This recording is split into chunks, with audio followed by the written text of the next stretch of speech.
Presumptive Arrogance of Humans in the Universe and the UFO Phenomenon.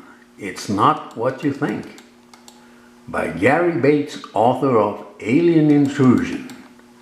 Quote, many who are sympathetic to the notion of extraterrestrials widely inhabiting the universe often criticize some Christians, believing them to be arrogant for presuming that we might be the only inhabitants of this vast universe. But this is actually a form of presumptive arrogance on the part of the accuser, thinking that if we humans had made the universe, we would have filled it with other life forms. It assumes that God would do things our way, but He doesn't. And He states this in Isaiah 55:9. As the heavens are higher than the earth, so are my ways higher than your ways, and my thoughts than your thoughts.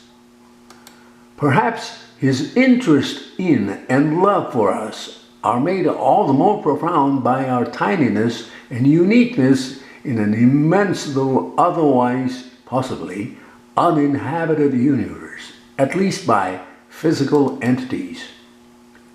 Perhaps He's showing us that size and distance and space and matter, regardless of their vastness, are insignificant compared to the worth of a human soul. And here's my comment.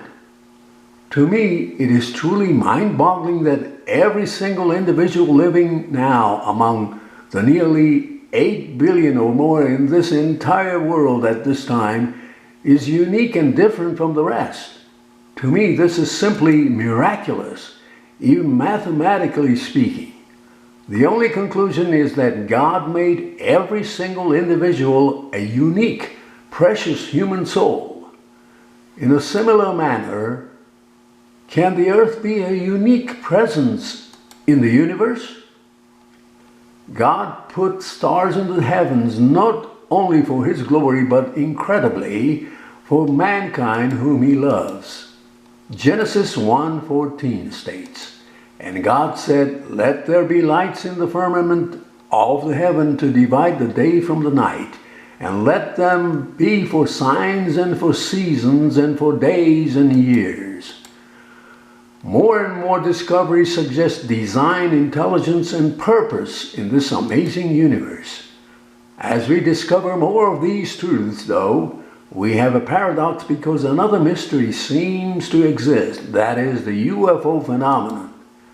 Why is it, when the search of space seems to be decreasing the likelihood of extraterrestrial visitors, the circumstantial evidence for UFO sightings seems to be constant? Could Dr. Jacques Vallée be right? Are these creatures from another reality or dimension that coexist with us, rather than from far physical outer space? Are we being intruded by fallen extra-dimensional entities? Human beings are under the control of a strange force that bends them in absurd ways, forcing them to play a role in a bizarre game of deception, said Dr. Jacques Vallée.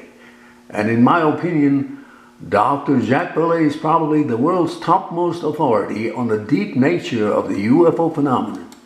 I totally concur with Dr. Jacques Vallée when he stated that the things we call unidentified flying objects may neither be objects nor flying, as we understand flying to be by the use of propulsion systems. Now, one of the strangest characteristics of this phenomenon seems to be its ability to materialize and dematerialize at will, violating the laws of motion as we know them. The phenomenon even seems to be able to interact with our physical parameters, such as radar and so on. Another is its seeming difficulty in surviving in our physical dimension, except for a short period of time, such as few seconds or for a few minutes at a time. It is my belief that the phenomenon also seems to pre-select its observers and locations for reasons yet unknown. Now please watch this trailer of a documentary film Alien Intrusion, which was released in January of 2018. Now, I'm a science fiction fan, and I can tell you the truth is out there, but it's a lot stranger than any science fiction. It's claimed that over 20 million Americans have seen a UFO. The Roper poll concluded that up to 4 million Americans had been abducted by aliens. I've been involved in the development of space vehicles for exploration for over 60 years. You know, there are massive problems with the idea that advanced aliens can simply warp themselves around the galaxy. The Starship Enterprise travels at multiple factors of light speed. It is estimated that there are 100,000 dust particles per cubic kilometer of space, traveling at about 1/3 the speed of light. Even a grain as light as a snowflake would be like a pinpoint explosion of 4 tons of TNT. These alleged aliens coming to us from distant star systems are nothing of the sort. Rather, they are deceptive entities emanating from another dimension.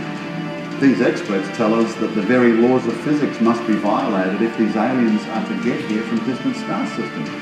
But I'm telling you that I've now met hundreds of people who've seen things and even claim encounters with beings, and they've got no explanation about their experiences. I remember them coming into our bedroom. Yeah. My daughter's crib was at the foot of the bed, and I watched 2 of them come over and pick her out of her bed. She was so scared. No, I believe something actually is happening. Because it's one thing to just deny. It's another thing to say, we really understand what you're saying and we believe you had an experience. But here's God's take.